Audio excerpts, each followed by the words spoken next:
এই ফলকে পান করো। কেন? ফলকে কি কেউ পান করে?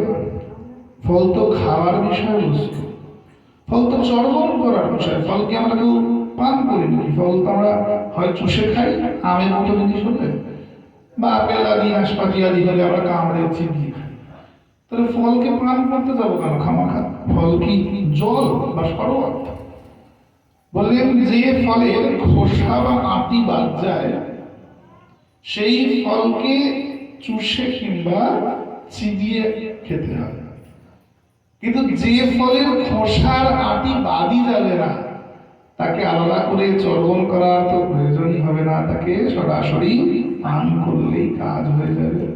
তাই বললেন পিবত ভাগবত রসমালয়ম, পান করো।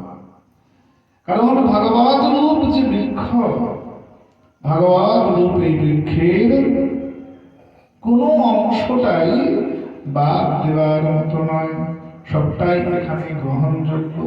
বর্জনযোগ্য কিছুই নেই এখানে, যেটাকে আমরা চাইলে একটু বর্জন করতে পারবো, সবটাই গ্রহণীয়।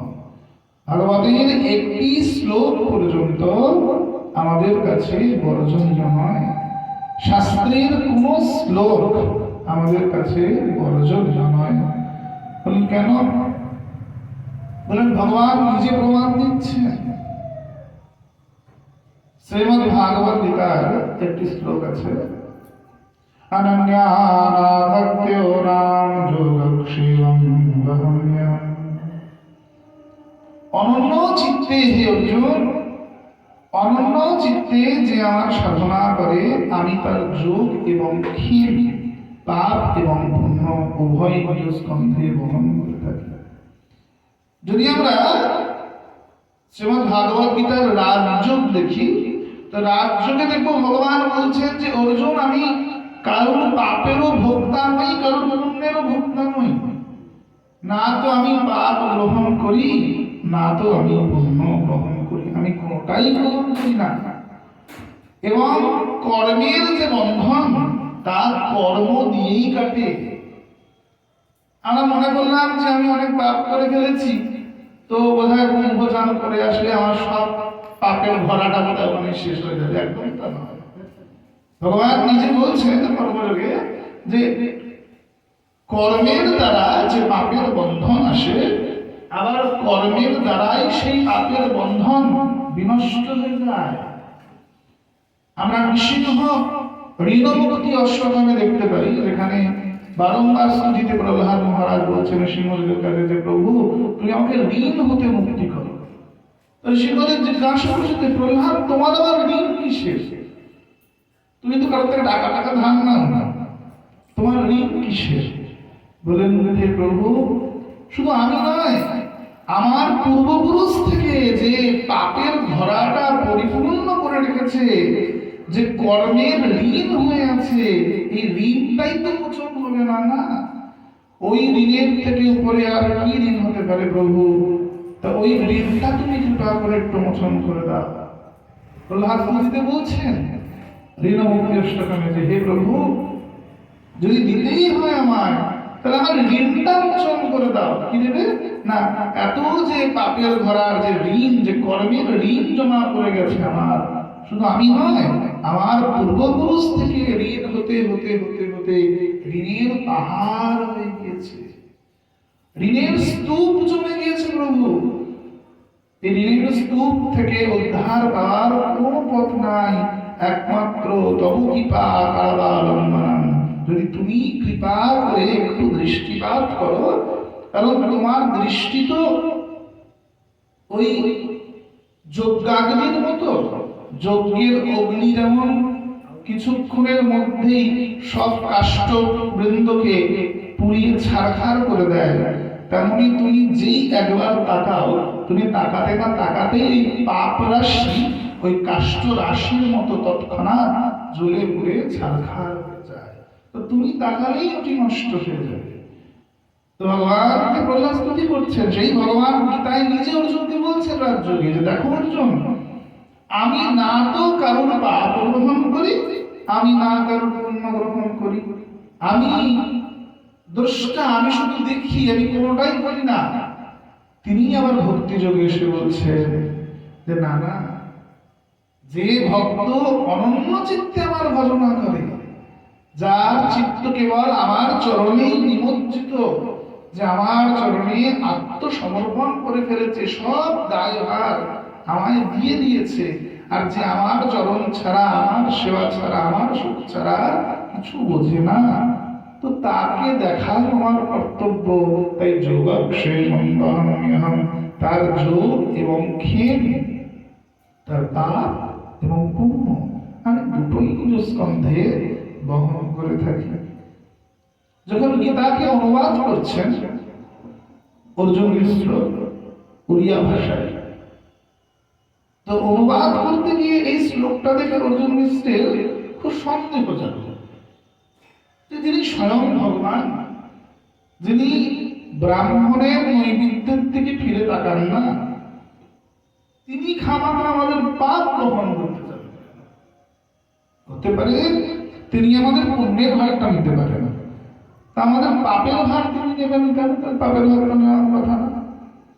অর্জুন মিশ্র এই শ্লোকটাকে আর সংস্কৃত থেকে উড়িয়াতে অনুবাদ করলেন না, বলে এটা বোধহয় বেদব্যাসজি অতিরঞ্জিত করে লিখেছেন, বাড়াবাড়ি করে লেখা হয়েছে। ভগবান কারোর পাপ বহন করবেন কেন?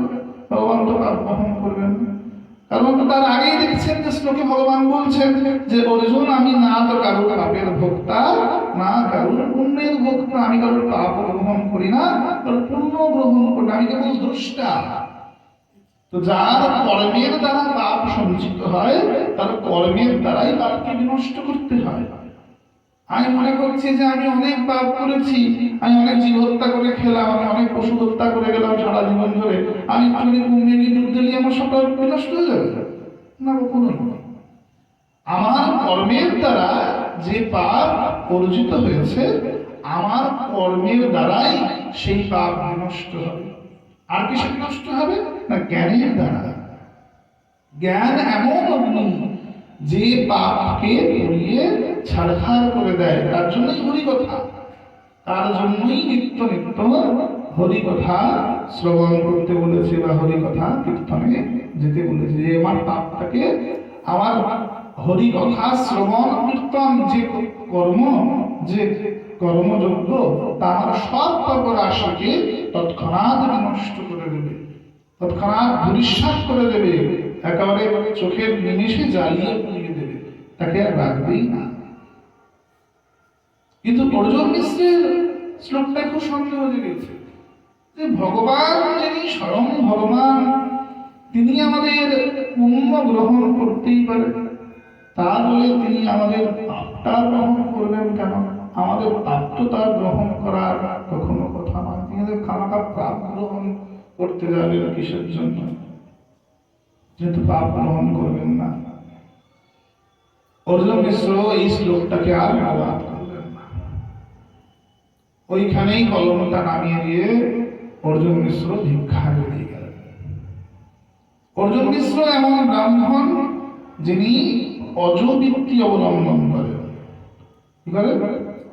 অজবৃত্তি। অজবৃত্তি কাকে বলে? যিনি অজগর সাপের মতো আচরণ করেন। অজগরের মতো যিনি আচরণ করেন। অজগর কি করে?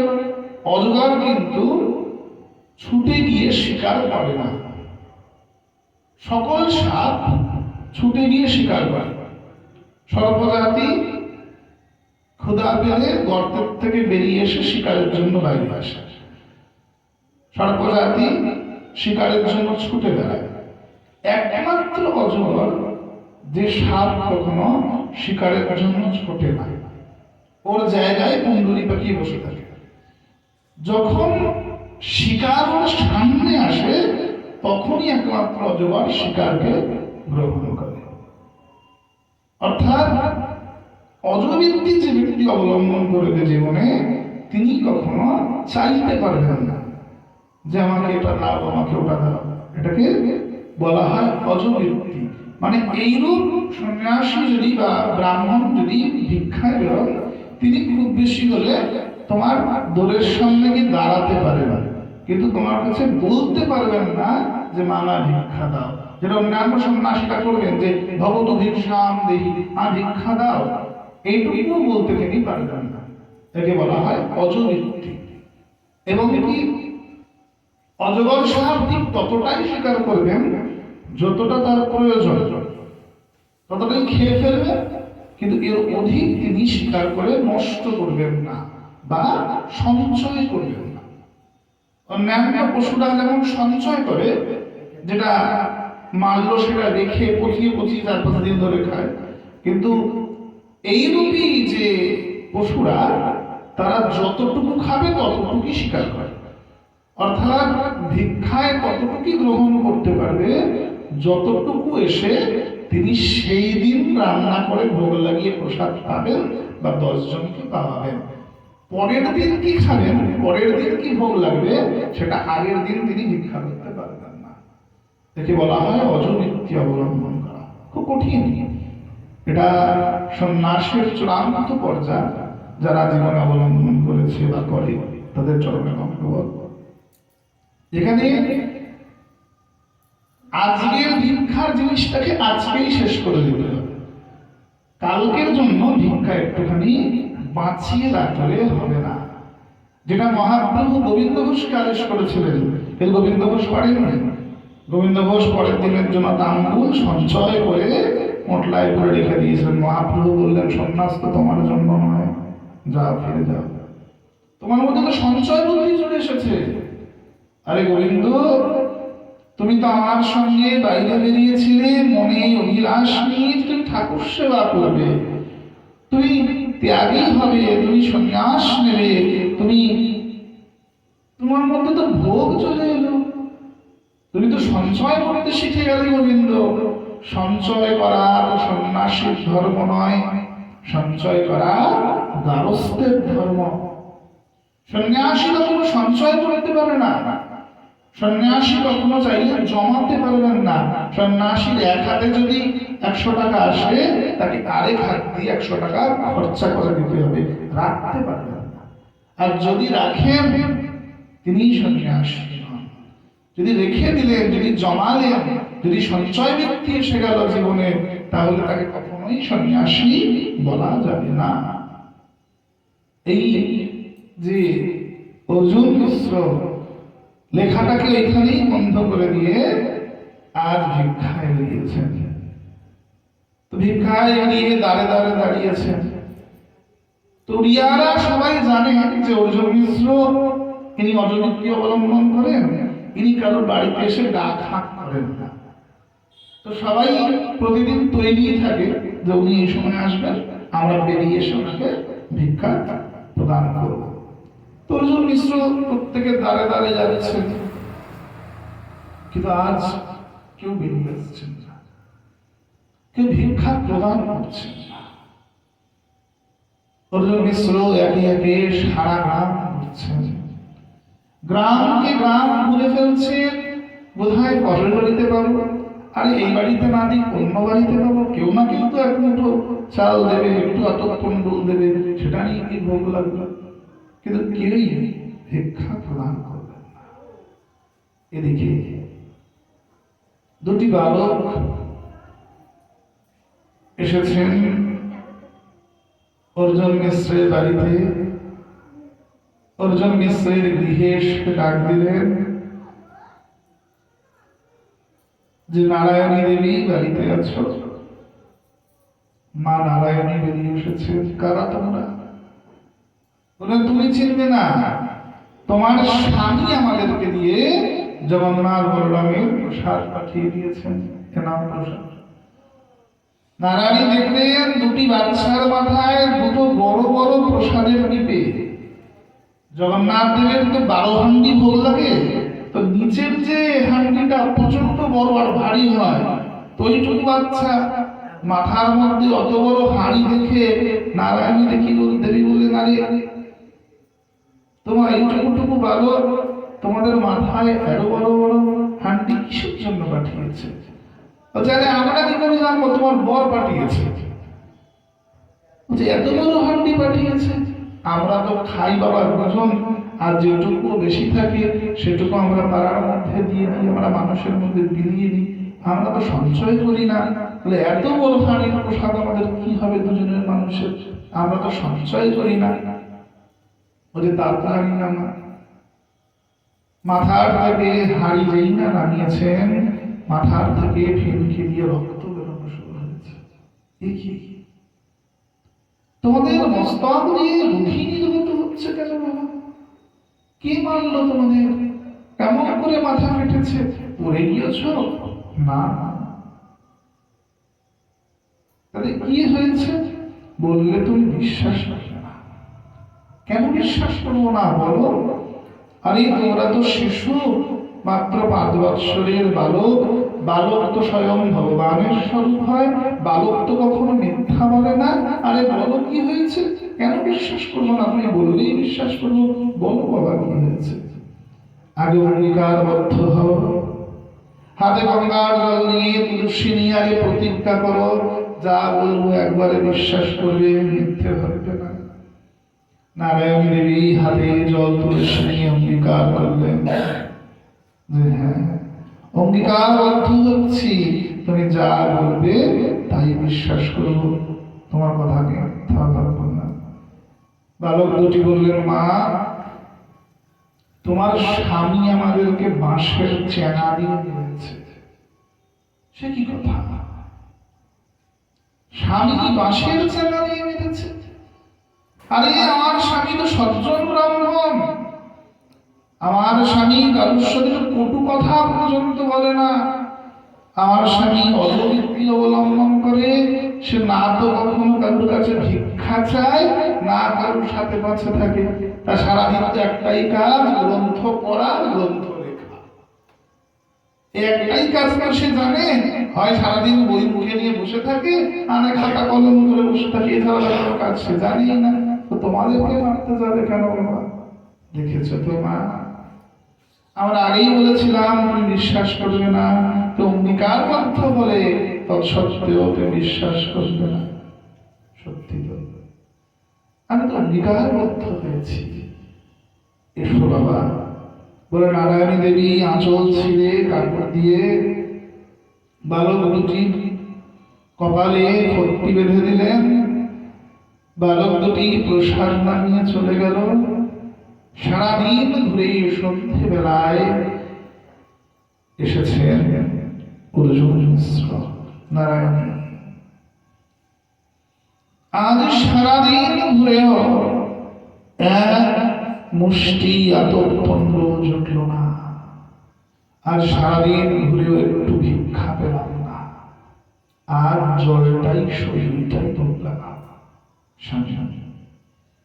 আপনি কি সঞ্চয় করতে শিখেছেন? সে কি বলছো না? কেন? আপনি যে বড় বড় দুটি প্রসাদের হাড়ি পাঠিয়ে দিয়েছেন, সেগুলি তাহলে কি হবে? প্রসাদ। আর ওই দুটি বাচ্চা বাচ্চা বালককে দিয়ে কত বড় বড় হাড়ি পাঠালেন, এ আপনার কেমন দিবেন? কি বলছো নারায়ণী? শুধু পাঠালেন স্বামী, বালক দুটিকে প্রহার করেছে। তাদের কপাল ফেটে মাথা ফেটে রক্ত বেরোচ্ছে। এ আপনার কেমন ধর্ম স্বামী? নারায়ণী কি প্রলাপ ভুগছ? বিশ্বাস হচ্ছে না? এই তো ভেতরে আসো, ভেতরে এসে দেখুন, এই তো প্রসাদের হাড়ি রাখা। অর্জুন মিশ্র তাড়াতাড়ি ছুটে গিয়েছেন। দেখছেন প্রসাদের হাড়ি দুটোতে হস্তের চিহ্ন দাঁড়িয়ে আছে। ভগবানের যে হাতের চিহ্ন, অঙ্গুলির চিহ্ন, যেমন চরণে বিভিন্ন চিহ্ন বিরাজ করছে, তেমনি কৃষ্ণ বলরামের, শঙ্কর্ষণ দেবের আর স্বয়ং নারায়ণের হস্ত চিহ্নগুলি ওই হাড়ির মধ্যে লেগে আছে। অর্জুন মিশ্র হাহাকার করে বললেন, নারায়ণী, হতে পারে আমি পণ্ডিত, কিন্তু তোমার ধর্মাচরণই শ্রেষ্ঠ। দেখো আজ কানাই বলাই এলো, জগন্নাথ বলরাম স্বয়ং বাড়ি বয়ে এলো। তারা তোমায় দেখা দিল, তাদেরকে তুমি স্বয়ং দেখলে, মাথায় আঁচল বেঁধে দিলে, কিন্তু আমি দর্শন পেলাম না। কি বলছেন? হ্যাঁ, যারা এসেছিলেন তারা অন্য কেউ নয়, তারা স্বয়ং পরব্রহ্ম জগন্নাথ বলরাম এসেছিলেন। ওই যে মাথায় আঘাত, ওই যে রুধি, তা কেন? গীতার একটি শ্লোককে আমি কেটেছি।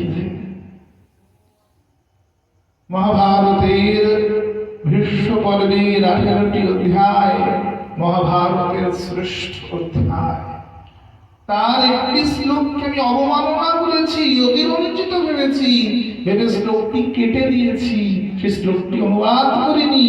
ভগবান প্রমাণ করতে এসেছিলেন যে শাস্ত্র আর তিনি দুটো আলাদা নয়। যাহা গ্রন্থ, যাহা শাস্ত্র, সেটি ভগবান স্বয়ং। যেটি শ্লোক বলছে সেটি তেনার অঙ্গ।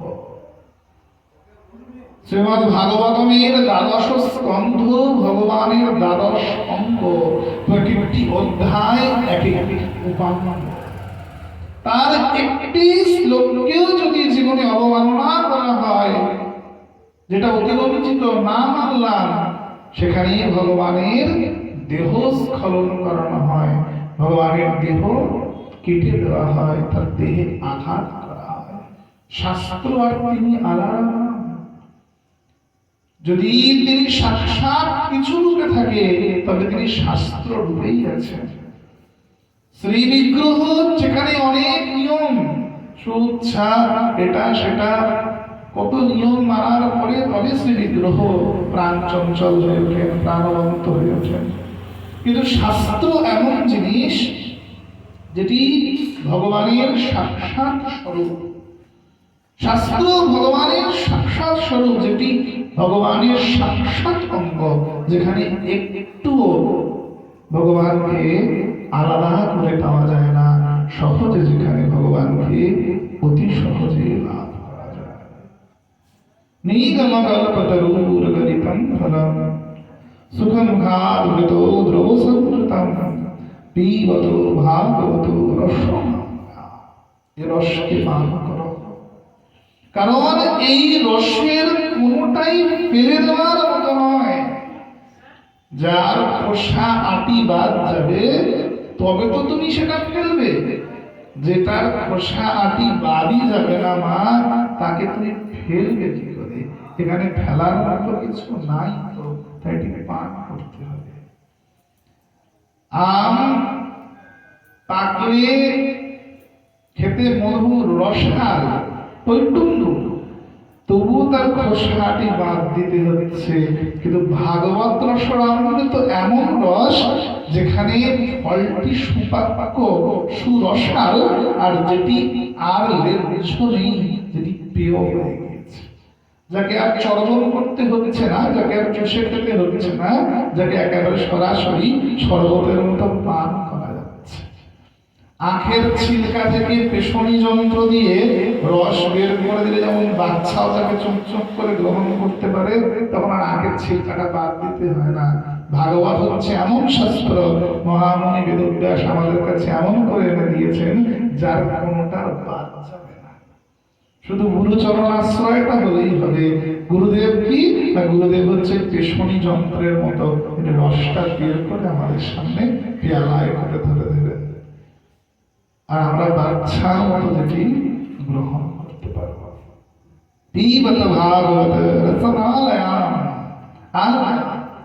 এটা কি না, এটি রসের আলয়, রসের বাড়ি, রসমালয়াম। আর অপর অর্থ করছেন শ্রীধর স্বামী, রসমালয়াম মানে কি, এই ভাগবত রসকে পান করো। বলেন কতক্ষণ? বলেন আলয়াম, বলে অর্থাৎ মৃত্যু অবধি। মৃত্যু অবধি পান করো, যতক্ষণ না দেখছো যে মৃত্যু তোমার সামনে এসে দাঁড়িয়েছে, আর মৃত্যুকে দেখেও তুমি ভয় ভীত হচ্ছ না। তুমি মৃত্যুকে দেখে এটি জানছো যে মৃত্যু মানে শেষ নয়, মৃত্যু মানে নতুন করে শুরু।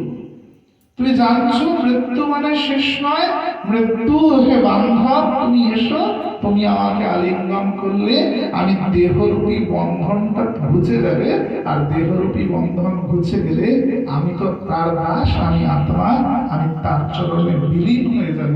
যেই মুহূর্তে তোমার এই বোধটা আসবে ততক্ষণ অবধি তুমি ভাগবতকে আস্বাদন করো। পিবত ভাগবত মৃত্যু অবধি।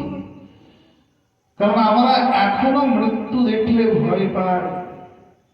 আমরা যে যতই বলি মৃত্যু দেখলে ভয় পাই না, আমরা এমন কেউ নেই। আমরা কেউ অত সহজে মরতে চাই না, শেষ হতে আমরা কেউ চাই না। কিন্তু জীবনের যে মুহূর্তে বোধটা চলে আসবে যে মৃত্যু মানে শেষ নয়, মৃত্যু মানে নতুন করে শুরু, ততক্ষণ অবধি, জীবনের ওই সন্ধিক্ষণ অবধি তোমাকে ভাগবত আস্বাদন করে যেতে হবে। পিবত ভাগবত রসনালয়া আলয়া মৃত্যু অবধি বহুরা মোহরা বারংবার রসিকা ভূমিভাবকা। রসিক কৃষ্ণ ভক্তের মুখে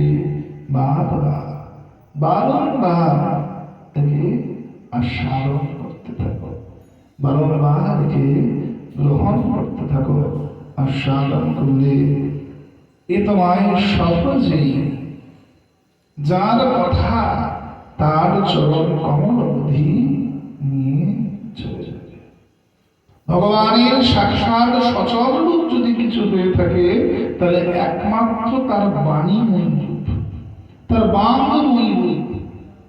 অন্য সব কিছুর ক্ষেত্রে দেখুন কত নিয়ম নিষ্ঠার প্রয়োজন। আমি প্যান্ট পরে চাইলে ঠাকুর সেবা করতে পারবো? পারবো না। আমি করতে পারবো। আর তিলক ছাড়া ঠাকুর সেবা করতে পারবো? পারবো না। যদি আরো বেশি নিয়ম পালন করি হয় কোনো মঠ মন্দিরের, সেখানে ব্রাহ্মণ সন্তান হতেই হবে, অব্রাহ্মণ ঠাকুর সেবা করতে পারবে না। কত নিয়ম এক বিগ্রহ সেবার জন্য। কিন্তু ভাগবত এমন কৃপাময় যেখানে কোনো নিয়মের বাঁধনটাই লাগে না, সহজেই সবাইকে কৃপা প্রদান করছেন একেবারে সহজ সরল ভাবে। বাচ্চা যেমন ওই ল্যাংটা অবস্থাতে মানে পেছনে গুলাকা থাকলেও মাকে গিয়ে জড়িয়ে ধরলে মা সেই বাচ্চাকে কোলে তুলে নেয়, বা মা বাচ্চাকে ফেলে নেয় না। ভাগবত এমন মা যে অপবিত্র অবস্থাতেও ভাগবতের কাছে আসলে ভাগবত সহজে আলিঙ্গন করে নেয়, যেটি অন্য কোনো কিছু করতে পারে না। ভাগবতের মতো কৃপাময়, হরি কথার মতো কৃপাময় আর কি আছে? হরিও তো কৃপাময় নয়, হরি নিজেও তত কৃপাময় নন, হরি কথা যত কৃপাময়, হরি নিজেও তত কৃপাময় নন। গোপীরা নিজেরাই বলছেন তোমার থেকে তো তোমার কথা অনেক ভালো গো। আরে তুমি মাঝরাতে আমাদের ছেড়ে দিয়ে চলে গেলে, তো লজ্জা করছে না? হ্যাঁ, মাঝরাতে আমাদের ডেকে ডেকে বাঁশি বাজিয়ে ডেকে এনেছো মাঝরাতে, আর ছেড়ে দিয়ে চলে গেলে মাঝরাতে তুমি আমাদেরকে, তো লজ্জা করছে না? আরে তোমার চাইতে তোমার কথা অনেক ভালো তো। লোকে ভুল বলে যে তুমি যশোদানন্দন, আসলে তুমি যশোদানন্দন নও। লোকে বলে তুমি বৃষ্ণিবংশ জাত। আরে মা যশোদা তো কত সরলিনী। গোপী গীতা চতুর্থ শ্লোকে বলছে গোপীরা, বলে মা যশোদা তো কত সরলিনী গো, মা যশোদা তো কোমল, তোমার মতন কঠিন হৃদয় তো নয়। তুমি তার পুত্র কি করে হলে? তুমি তো বৃষ্ণিবংশ যত লোকে বলে বটে যে তুমি যশোদানন্দন, কিন্তু আমাদের মনে হচ্ছে না তুমি যশোদানন্দন বলে। তখন কবি বলছে আহা হা, যশোদানন্দন হবে কেন? বলে স্বয়ং ব্রহ্ম। তো কোন কবি বলছে আরে ব্রহ্ম ব্রহ্ম সব বুঝি না। আমরা এটা বুঝেছি, এটাই উপলব্ধি করেছি যে কৃষ্ণ তিনি কৃপাময় নন, বরঞ্চ কৃষ্ণ কথা অনেক কৃপাময়। কৃষ্ণ কথাকে অনেক সহজ করে পাওয়া যায়, যত সহজে কৃষ্ণকে পাওয়া যায় না। কৃষ্ণ কথা কৃপাময়। তোমার থেকে তোমার কথা অনেক ভালো। তো গোবিন্দ বলছে তোমরা কাজ করো, কথাকে নিয়ে থাকো, তাহলে আমাকে ডাকছো কেন? হে গোপী, যদি মনে করো যে কথাই শ্রেষ্ঠ, তাহলে আমাকে ডাকছো কেন? তাহলে কথাই নিয়ে থাকো না। মাঝরাতে তাহলে কেঁদে কেঁদে আমাকে ডাকতে যাচ্ছ কেন? এত কান্নাকাটি করছো কেন? তার কথা নিয়ে থাকো। তো গোপী বলছেন আরে প্রভু, ওটাই তো পারা যায় না। কারণ তোমার কথা যত শোনা হয় তোমার গুণের প্রতি তত আকর্ষণ হয়, তোমার গুণের প্রতি যত আকর্ষণ হয় তোমার প্রতি তত আকুলতা বাড়ে। আর যত আকুলতা বাড়ে তোমাকে পাওয়ার আকাঙ্ক্ষা বাড়ে। তোমাকে এক নিমেষ দর্শন না করলেও আমাদের হৃদয়টা বিদীর্ণ হয়ে যায় ত্রুটির জুড়ায়। ত্রুটির জুড়াতে এক ক্ষণ, এক ত্রুটি, এক নিমেষ আমাদের কাছে এক যুগ বলে মনে হয়। ত্রুটির জুড়াতে, কারণ তোমার কথা যে যত শোনে, তোমার গুণ যে যত শ্রবণ করে, তোমার নাম যত শোনে, তার নেশা লেগে যায়, তার নেশা হয়ে যায়। সেই নেশা সে পরিত্যাগ করতে পারে না, সে নেশা সে ছাড়তেই পারে না, তার নেশা হয়ে যায়। সেই নেশা সে ছাড়বে কি করে? কারণ জগতের যে নেশা তাকে ধরা যায়, ছাড়া যায়। সে সব রাত্রিবেলা নেশা করলো, সকালবেলা নেশা ছেড়ে চলে গেল। কিন্তু কৃষ্ণ কথার, কৃষ্ণ নামের যে নেশা যার একবার লেগেছে, তারা আজ জীবন এ নেশা ছাড়তেই চায় না, ছাড়ালেও ছাড়বে না।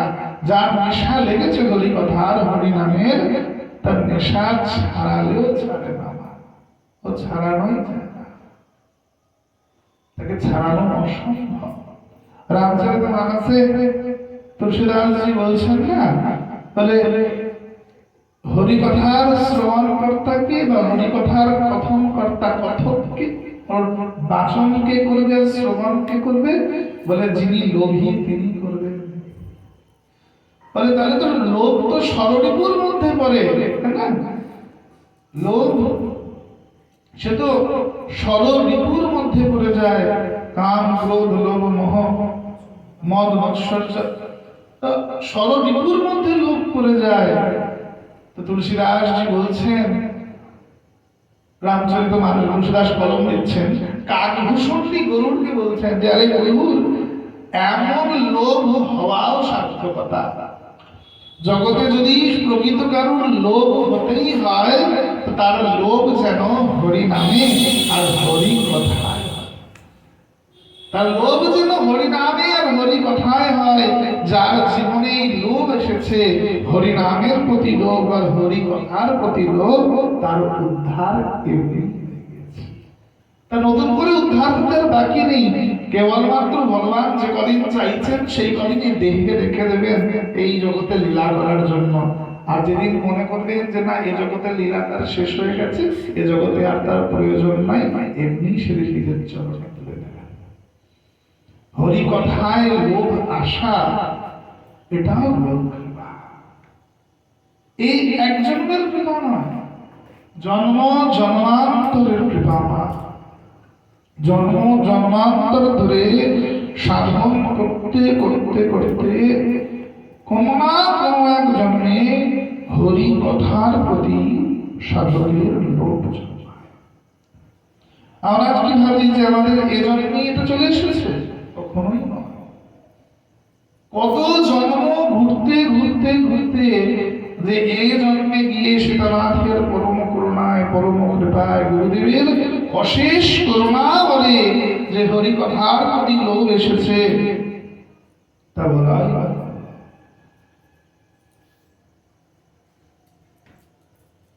হরি কথার লোভ ইহ জগতে শ্রেষ্ঠ পাওনা।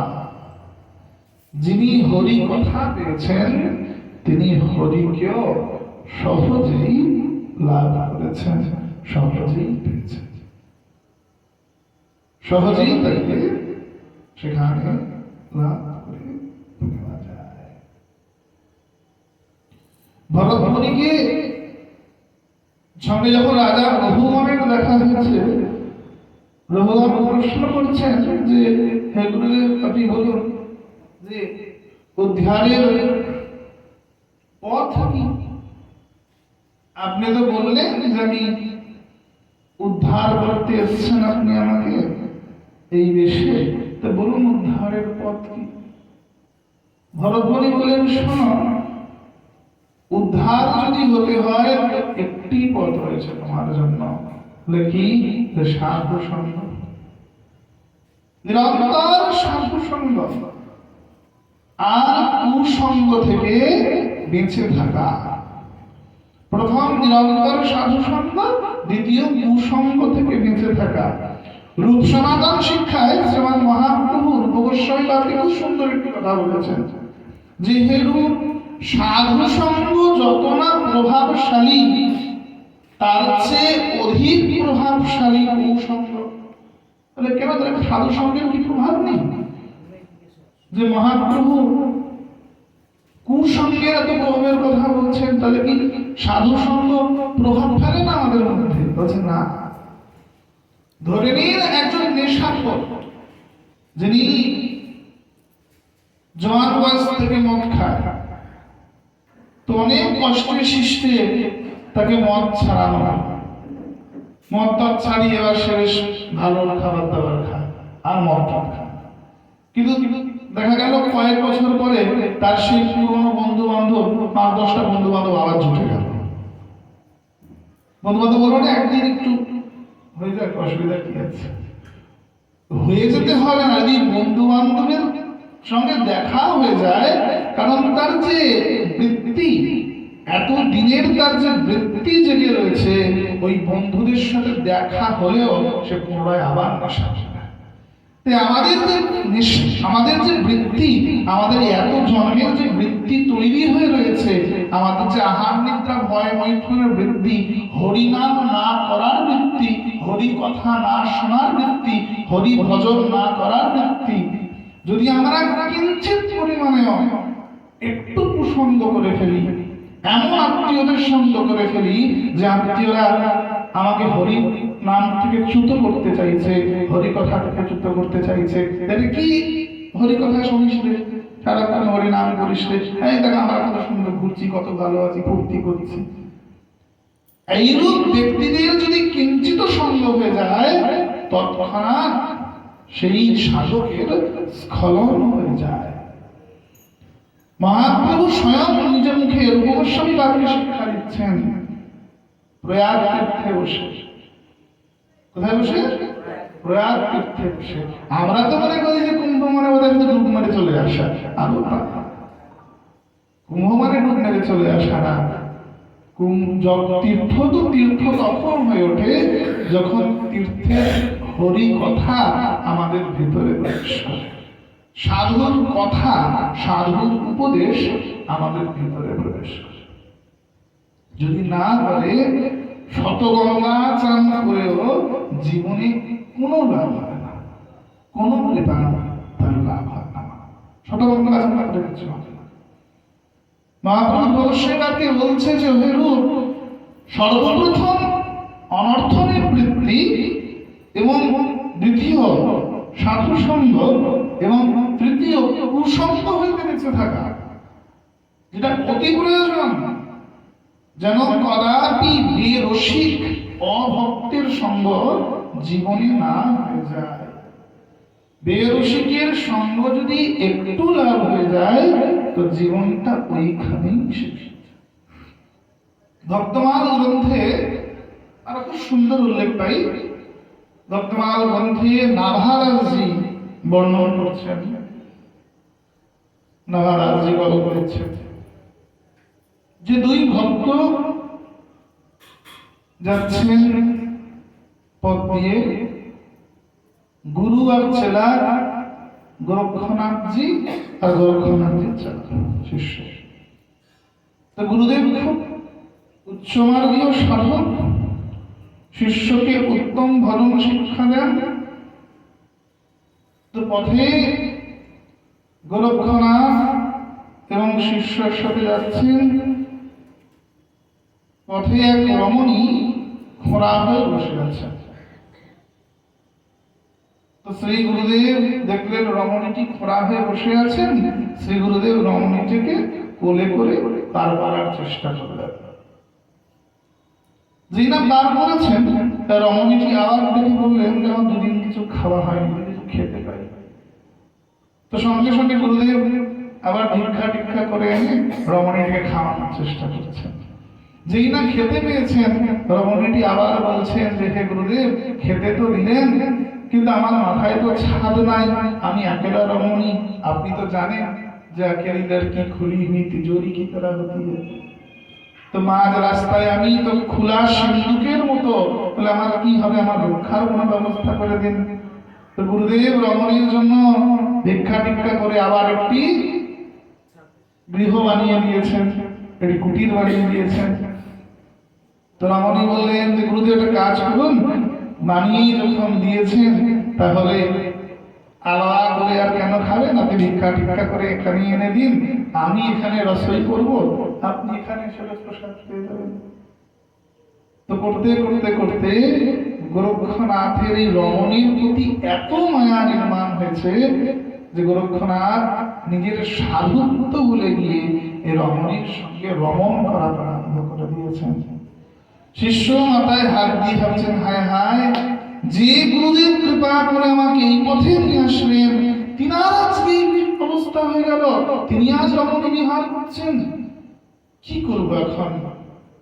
শিষ্য কিছুতেই খুঁজে পাচ্ছে না যে কি করলে এখান থেকে টেনে তাকে উদ্ধার করে বের করে আনা যায়। বর্তমান গ্রন্থের চতুর্থ মালে আমরা এটা উল্লেখ পেয়ে থাকি।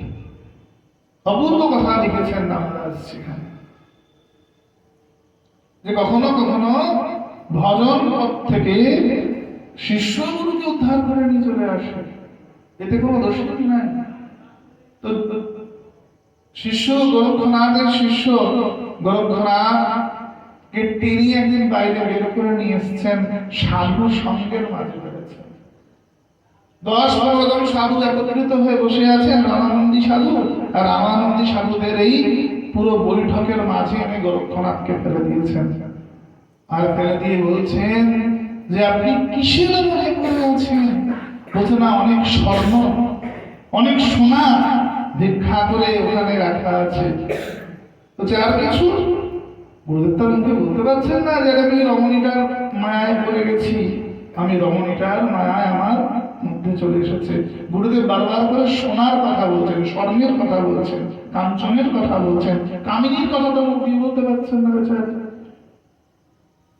গোরক্ষনাথের শিষ্য বলছেন রামানন্দী অন্যান্য সাধুদের, যে সাধুগণ আপনারা ঠিক করুন কি করে উদ্ধার হবে, কারণ গুরু উদ্ধার না হলে তো শিষ্য উদ্ধার হবে না।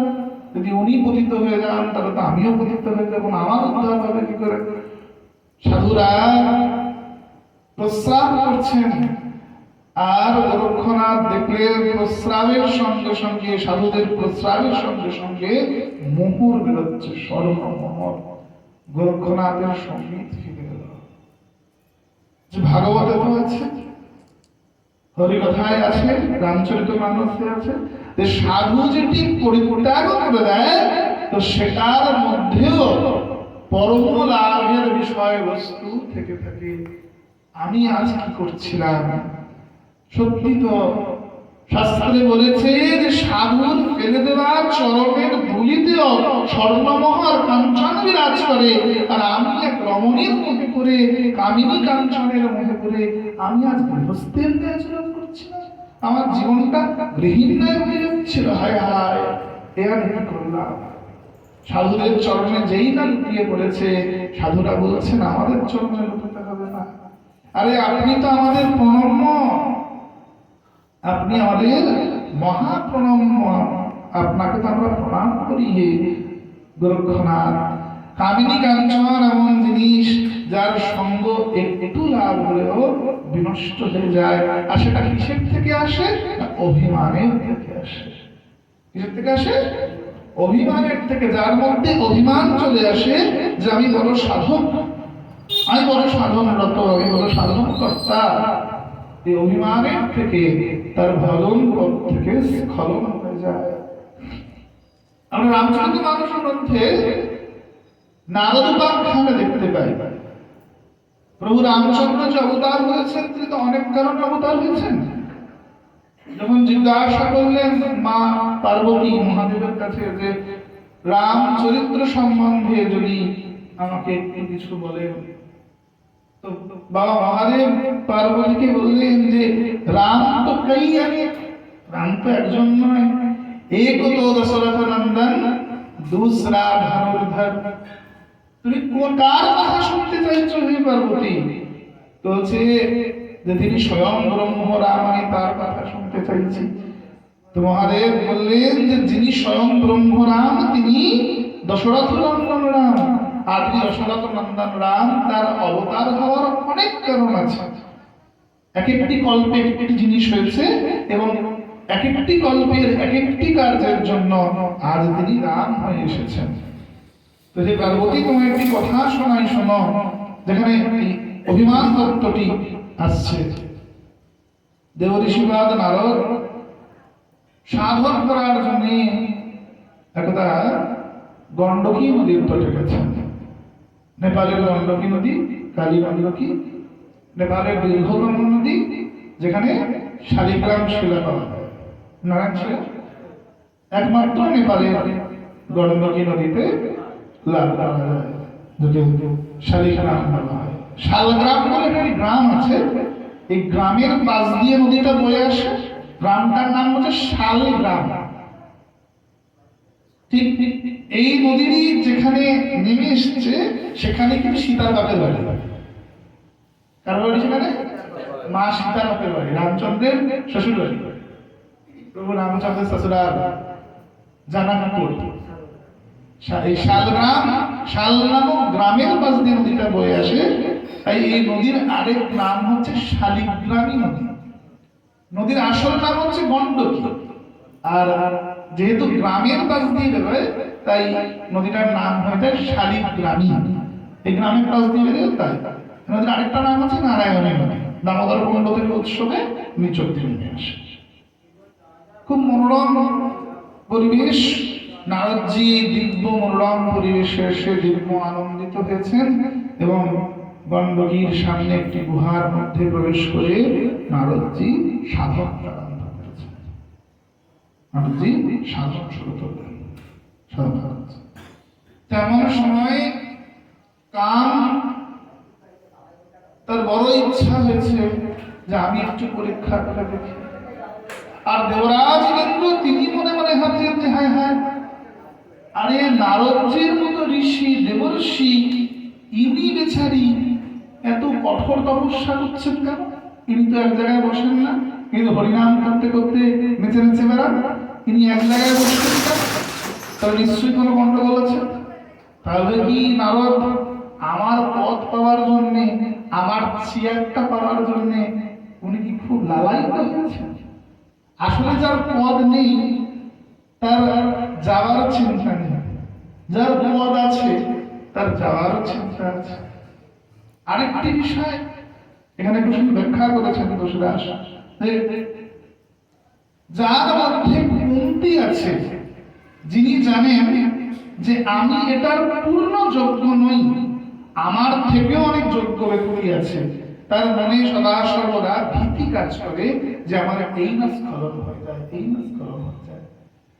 নেতা মন্ত্রীদের মধ্যে দেখুন সবসময় বুক ডিপ ডিপ করে যে এবছর আমি ফেলবো তো, এবছর চেয়ারে বসবো তো, ওদের মধ্যে সবসময় এটা হতে থাকে। কারণ ওরা জানে যে ওরা অযোগ্য ব্যক্তি, ওরা একটা যোগ্য ব্যক্তি নয়। তো ইন্দ্রের মধ্যেও তদ্রূপ। ইন্দ্র তো একটি পদ, ইন্দ্র কোনো ব্যক্তির নাম নয়, ইন্দ্র হচ্ছে পদ। যিনি শত অশ্বমেধ যজ্ঞ করেন তিনি ইন্দ্রের পদে বসেন। আমি কলিযুগে ইন্দ্রকে জানেন তো? এখন কলিযুগে ইন্দ্রকে, এখন কলিযুগের ইন্দ্র হচ্ছেন বলি মহারাজ। কলিযুগের ইন্দ্রকে বলি মহারাজ। প্রহ্লাদের নাতি যে বলি, তিনি সুরলোকের সম্রাট ছিলেন, যিনি আমাদের পাতাল লোকের সম্রাট ছিলেন, এই বলি মহারাজ ইনি কলিযুগে ইন্দ্র হয়ে বসেছেন। তাই তো কলিযুগে নামের এত প্রভাব, তাই কলিযুগে দানের এত প্রভাব। কলিযুগ ধন্য, এমনি এমনি বলছেন না, ধন্য কলিযুগ, ধন্য চৈতন্য অবতারে। কলিযুগ পরমতম ধন্য, কলিযুগ ধন্য কলিযুগ। কারণ বলি এখানে ইন্দ্রের পদে বসে আছেন, ইন্দ্রের দরজা নিয়ে বসে আছেন, যেটা অন্য কোনো যুগেই হয় না।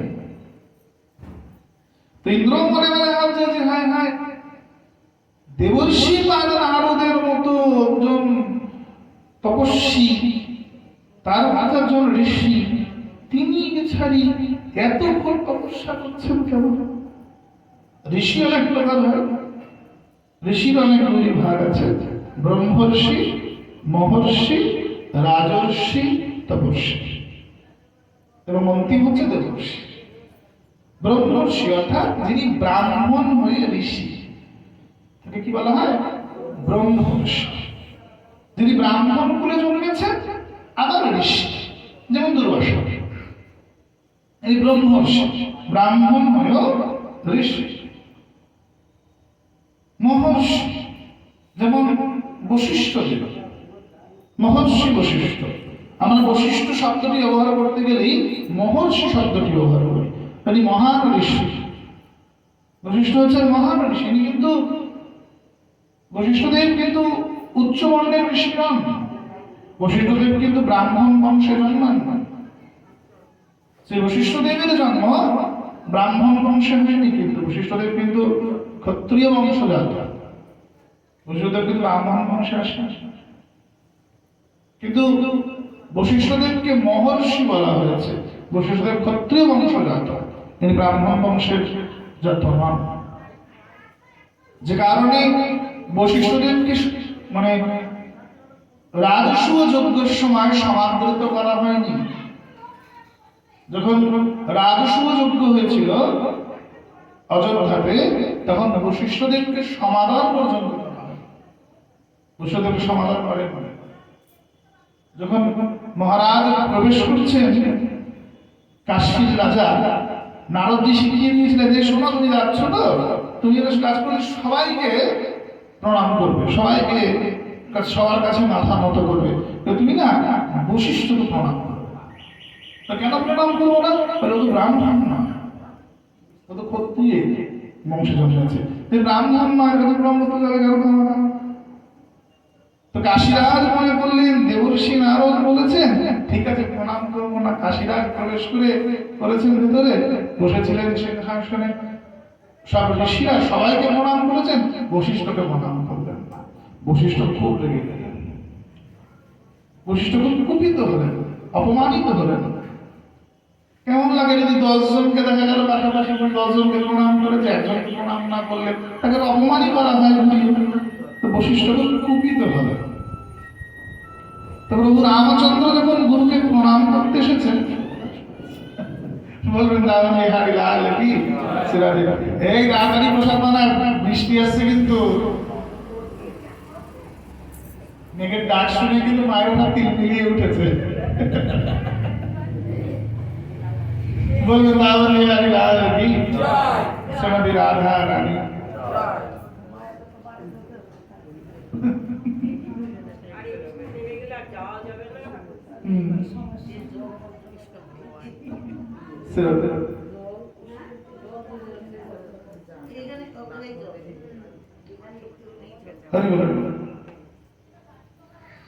बोलो राज बिहारी भगवान की जय।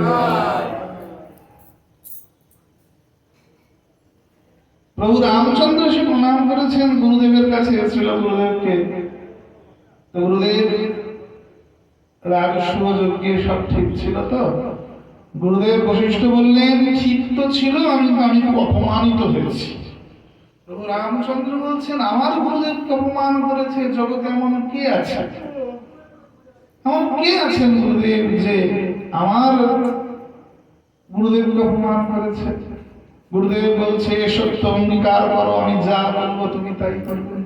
সত্য অঙ্গীকার করো, আমি যা বলবো তুমি তাই করবে। প্রভু রামচন্দ্র বললেন অঙ্গীকার করছি, আপনি যা আদেশ করবেন আমি তাই করব। বশিষ্ঠদেব বললেন কাশী রাজের মাথাটা কেটে আমার কাছে দাও। রামচন্দ্র এবার শুনে বলছে হায় হায়, কাশীরাজ তো আমার ভক্ত। কিন্তু গুরুদেবের কাছে যেহেতু কম করে ফেলেছেন যে কাশীরাজ যেটা গুরুদেব বলবেন সেটাই করবেন, এবার তার উপায় বেছে নেই, কি করবেন? প্রভু রামচন্দ্র চলছেন কাশীরাজকে বধ করতে। কাশীরাজ এই খবর পেয়েছেন, অন্যান্য রাজারা এসে কাশীরাজকে বলেন যে কাশীরাজ, তুমি রামের গুরুদেব বশিষ্ঠকে সম্মান করনি, ব্রাহ্মণ নয় বলে খুব তো পাখামি করেছে নারদের কথা শুনে, এবার নারদ কেমন বাঁচায় তোমাকে দেখো। অব্রাহ্মণ বলে তাকে অপমান করতে গেছো, ঋষির মহিমা বোঝনি, দেখো রাম আসছে, বান হাতে তুলে তোমার মাথাটা কাটবে। কাশিরাজ বললেন, হায় হায় নারদ, এবার তুমি ভালো কাজ করলে না, আমার সঙ্গে মস্করা করতে গিয়ে এমন মস্করা করলে আমার প্রাণটাই চলে যাবে, কেমন মস্করা করলে, দায়িত্ব তোমার, তুমি দায়িত্ব গ্রহণ করো। তো নারদজি কাজটি করেছেন এমনি এমনি নয়, নারদজি কাজটি করেছেন জগতে মহিমা প্রচারের জন্য। নারদজি বললেন, ওরা কাজ করো, তোমার বুদ্ধি দিচ্ছি, এই বুদ্ধিতে চললে তোমার প্রাণ যাবে না। বলে কি করব? বলে তুমি হনুমানের মায়ের কাছে যাও, হনুমানের মায়ের কাছে গিয়ে বলো যে এক রাজা তোমার মাথা কাটতে আসছে, তার ছেলে হনুমান, অঞ্জনার পুত্র হনুমান যেন তোমাকে রক্ষা করে। তা কে তোমার মাথা কাটতে আসছে সে নামটা যেন বাবা আগে বলবে, তুই নামটাকে চেপে যাবে, যেমন বশিষ্ঠ তোমার নাম আগে চেপে গেছে, তুমি তার নাম আগে চেপে যাবে। এসছেন দেবী অঞ্জনার কাছে, যে মা অঞ্জনা প্রণাম, খুব কান্নাকাটি করছেন। অঞ্জনা বলছে, আরে কাশিরাজ এমন কাঁদছো কেন, বলো কি হয়েছে তোমার? বলছে, মা আমি তো আর কিছুক্ষণের অতিথি, কিছুক্ষণ পরেই আমার গলাটা টাইপ হরিবল হয়ে যাবে। তো কে তোমার গলাটা টাইপ হরিবল করবে? আমি বলছি তোমার কিচ্ছু হবে না। এই হনুমান, এই আমার শরণাগত, আমি মা হয়ে তোমাকে আদেশ করছি, যে ওর গলা কাটতে আসবে তুমি তার বিরোধ করবে, গলা যেন কাটা না পড়ে। হনুমান বলেন, ঠিক আছে চলো কাশিরাজ আমার সঙ্গে, দেখি তোমার গলাকে কাটতে আসছে। হনুমান গলা তুলে চলছেন সঙ্গে, মাঝ রাস্তায় এসে বলছে, আচ্ছা কাশিরাজ চলে তুই এলা, তোমার গলাটা কাটতে আসছে কে? বলে, আর কেউ নয় ঠাকুর, আমার গলা কাটতে আসছে অযোধ্যাপতি রামচন্দ্রজি মহারাজ। উত্তম কাজ করেছ, আগে নামটা বলতে কি হতো? এখন আমি কি আমার প্রভুর সঙ্গে যুদ্ধ করতে দেবো তা বলে? কিন্তু আমার মাতৃ আজ্ঞার কি হবে? মায়ের আজ্ঞাও ফেলে দেওয়া যাবে না, মাতৃ আজ্ঞা শিরোধার্য, মায়ের আজ্ঞা কদাপি ফেলে দেওয়া যায় না।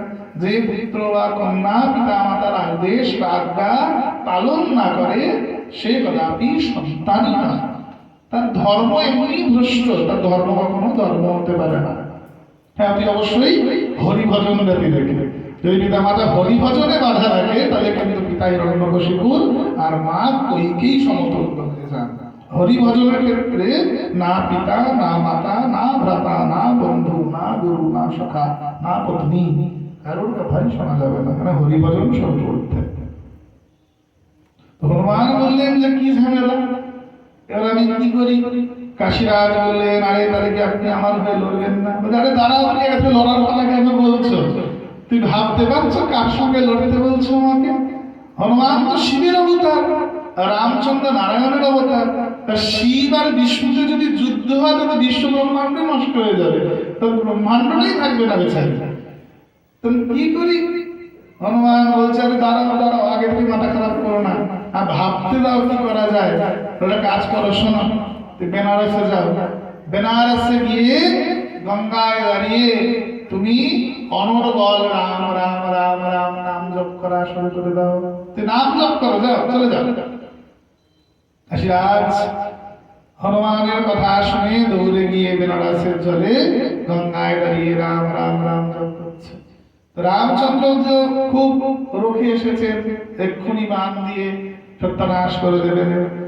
তো যেই না বাণ মারছেন, তো রাম নামের এমন কবচ তৈরি হয়েছে গায়ের বাইরে যে একটা রামবাণ রাম কবচকে ভেদ করে প্রবেশই করতে পারছে। যতই বাণ চালাচ্ছে সব বাণগুলো বাইরেই ভেঙে ভেঙে পড়ে যাচ্ছে, একটা বাণও গিয়ে কেশিরাজের অঙ্গকে স্পর্শই করছে না, কেশিরাজের কিচ্ছু হচ্ছে না। রামচন্দ্র বললেন, হায় হায়, কি করে হলো? হনুমান এসে বললেন, প্রভু যতই অস্ত্র চালান কিছু হবে না। কেন হনুমান, হবে না কেন? আমার অস্ত্র চালালে হবে না, রামবাণ, রামবাণ একবার মন থেকে বেরিয়ে গেছে বলে তার মৃত্যু হবেই। আমি বাণ চালাচ্ছি, হবে না কেন? প্রভু ওর গায়ের বাইরে যে রাম নামের কবচ হয়ে গিয়েছে, ও অনর্গল রাম রাম রাম রাম নাম জপ করছে, আর ওর অঙ্গের বাইরে রাম নামের কবচ সৃষ্টি হয়ে গেছে। আরে হনুমান, এ তুমি কি করেছো? এই উপদেশ নিশ্চয়ই তুমি করেছো। কি করবো প্রভু, মাতৃ আদেশ। প্রভু বললেন তোমার তো মাতৃ আদেশ, এদিকে আমার যে গুরু আদেশ, তাহলে এখন কি করি? গুরুদেবকে যে কথা দিয়েছি এর মাথা কেটে নিয়ে গিয়ে দেবো গুরুদেবের পায়ে? তাহলে একটা কাজ করি, এর মাথা যখন কাটতে পারছি না, তাহলে আমি নিজের মাথাটাকেই কেটে ফেলি। প্রভু রামচন্দ্র যেই না তীর তুলেছেন নিজের মস্তক কাটবেন বলে, বশিষ্ঠ তৎক্ষণাৎ ধ্যানে জানতে পেরে দূর এসেছেন প্রভু রামচন্দ্রের কাছে যে রাম হয়েছে ব্যস্ত, আর দরকার নাই। রাম নামের এত মহিমা, হরি নামের এত মহিমা যে স্বয়ং ভগবান যদি তার দিকে কদাপি অস্ত্র ছুড়ে দেয়, সেই অস্ত্র ভক্তের অঙ্গকে ভেদ করতে পারে না। হরিনামের কবচ যে জীবনে ধারণ করেছে মা, হরিনামের কবচ যে জীবনে গায়ে রেখেছে, বলছে মহাদেব মহাকাল যিনি মৃত্যুর দেবতা, এই ত্রিশূলটাও তার দিকে ছুঁড়ে মারে, সে ত্রিশূল পর্যন্ত হরিনামের কবচকে ভেদ করে ভক্তের অঙ্গকে স্পর্শ করতে পারে না। আমি বলছি না, মহর্ষি তুলসীদাস বলছেন। মহর্ষি তুলসীদাস বলছেন যিনি স্বয়ং বাল্মীকি অবতার। হরিনামের কবচ যার অঙ্গকে আচ্ছাদন করে রেখেছে, তার অঙ্গকে ভেদ করে জগতে এমন কিচ্ছু নাই। কিন্তু নারদজির বড় অভিমান এসেছে যে আমার মতো সাধক বোধহয় জগতে দ্বিতীয় নাই, আমি শ্রেষ্ঠ সাধক। নারদজি গুহায় ভজনা করছেন, তো ইন্দ্র মনে করছে যে নারদ তুই যে সাধন করছো, নারদ এত সাধন করছে কেন? তাহলে নারদ কি আমার গদিটা চাইছে? আচ্ছা, একটা কি নারদের লাগবে? নারদ কি ইন্দ্র হতে চাইছে? এত তপস্যা করছে কেন নারদটা? এই কাম কাম তুমি যাও। কামদেব তৎক্ষণাৎ নিজের পঞ্চবান নারদের উপরে মারা প্রারম্ভ করে দিয়েছেন। নিজের পঞ্চবান নারদের উপরে পরপর পরপর ছোড়া শুরু করেছেন, আর নিজের অঙ্গের থেকে বিভিন্ন অপ্সরাদের নারদের সম্মুখে পাঠালেন। আর নারদের সম্মুখে গিয়ে তারা উত্তম সঙ্গীত, উত্তম নৃত্য আদি সকল পরিবেশন করছেন। উত্তম সঙ্গীত পরিবেশন করছেন, উত্তম নৃত্য পরিবেশন করছেন তারা সবাই। কিন্তু নারদের ধ্যান ভাঙল, নারদ ভ্রুক্ষেপ করলেন না, কাম হার মেনে ফেরত চলে এলেন। নারদ খুব আনন্দ পেয়েছেন। নারদ খুব আনন্দ পেয়ে বলছেন যে আমার এই কাম বিজয়ের কথা তাহলে কাকে বলি? তাই বাবাকে গিয়ে বলি। নারদ নাচতে নাচতে ব্রহ্মার কাছে এসেছেন যে বাবা জানো, তুমি তো কামকে জয় করতে পারোনি, কিন্তু আমি আমার সাধন বলের দ্বারা কামকে জয় করে ফেলেছি। ব্রহ্মা বলছে আরে আরে আরে, আমার পুত্রের মধ্যে এত অভিমান যে কামকে জয় করেছে বটে, কিন্তু কামকে জয় করে আমাকে সেটা ধরে নাচতে নাচতে বলতে হলো। নারদ খুব ভালো কথা, কিন্তু আমাকে বলেছো তুমি যেন তোমার ইষ্ট ভগবান শ্রী হরিকে কথা বলতে চাও না। নারদ বলেন দেখেছো, এই জগতে কেউ তোর ভালো দেখতে পারে না। বাবা হলে কি হয়, বাবাও হিংসে করে আমাকে। বাবার কাছে কথা আনন্দ সহকারে বলতে গেলাম যে আমি কামকে জয় করে ফেলেছি, দেখেছো বাবা হিংসে করে বললো যে রাজা কি বলো, শ্রীহরিকে বলো না কেন? ও তুমি তো কামকে জয় করতে পারো নি, তুমি সরস্বতীর দিকে তাকিয়েছিলে, নিজের মেয়ের দিকে তাকিয়ে ফেলেছিলে, তাই তোমার আমাকে দেখে হিংসা হচ্ছে। বাপ হলেও ছেলের ভাবে দেখতে পারে না। একটা কাজ করি, তাই গুরুদেবের কাছে যাই। নারদ শিবের কাছে এসেছে, মহাদেবকে এসে বলছেন হে মহাদেব ভালো আছেন? তো মহাদেব বলছে হ্যাঁ নারদ বলো তোমার কুশল বল, তোমার কেমন চলছে? নারদ তো সুযোগ পেয়ে গেছেন, এবার বলো। বলছে মহাদেব আপনি যা পারেননি আমি তা করে দেখিয়েছি। কি করেছো নারদ? বলে ভাই মহাদেব আমি কামকে জয় করে ফেলেছি, আপনিও তো পারেননি। কারণ কামের পঞ্চবাণে মহাদেবের ত্রিনয়ন খুলে গেছিল, ত্রিনয়ন খুলে কামদেব ভস্মীভূত হয়ে গেছিলেন এবং মহাদেব পার্বতীকে বিবাহ করতে বাধ্য হয়েছিলেন। আমরা কথায় পাই। কিন্তু নারদকে কাম জয় করতে পারলেন না। নারদের বড় অভিমান, নারদ গর্ব করে গিয়ে বলছেন শিবের কাছে। শিব বলছেন হ্যাঁ আমার শিষ্যের মধ্যে এত অভিমান চলে এলো। নারদ এটা বলতে পারতো যে নারদ কামকে জয় করেন, তার সঙ্গে নারদরা যুক্ত করে বলছে যে আপনি কামকে জয় করতে পারেন কিন্তু আমি জয় করেছি, এটা তুলনা চলে। নারদ যদি আমাদের সঙ্গে এটা বলতো যে হে পিতা বা হে গুরুদেব আমি কামকে জয় করেছি, এটা উত্তম কথা হতো। নারদ কিন্তু তা বলেনি, নারদ কি বলছে যে আপনি পারেননি আমি পেরেছি, এখানে তুলনা হয়ে গেছে। গুরুর সঙ্গে পিতার সঙ্গে কখনো তুলনা করতে নেই। পিতা কখনো তুলনার বস্তু নন, গুরু কখনো তুলনার বস্তু নন। আমরা গুরুদেবের সঙ্গে তুলনা করতে পারি না, আর পিতার সঙ্গে তুলনা করতে পারি না, কারণ তারা আমাদেরকে জন্ম দিয়েছেন, আমরা আত্মজ, তাদের থেকে আমরা এসেছি, আমার থেকে তিনি আসেননি, সুতরাং তার সঙ্গে আমার তুলনা জগতে হতেই পারে না। আমি নুনের তুল হয়ে সাগরের সঙ্গে তুলনা করবো কি করে? আমি তো তারই অংশ। শ্রী গুরুদেব কৃপা করেছেন বলে ভজন আমার মধ্যে এসছে, আমি তো নিজের সঙ্গে তার তুলনা করতেই পারি না কখনো, কারণ আমি নুনের পুতুল, তিনি সাগর, তিনি মহাসাগর। কেমন করে আমি নুনের পুতুল হয়ে একজন সাগরকে মাপিতে যাবে? এটা করাই যায় না কখনো।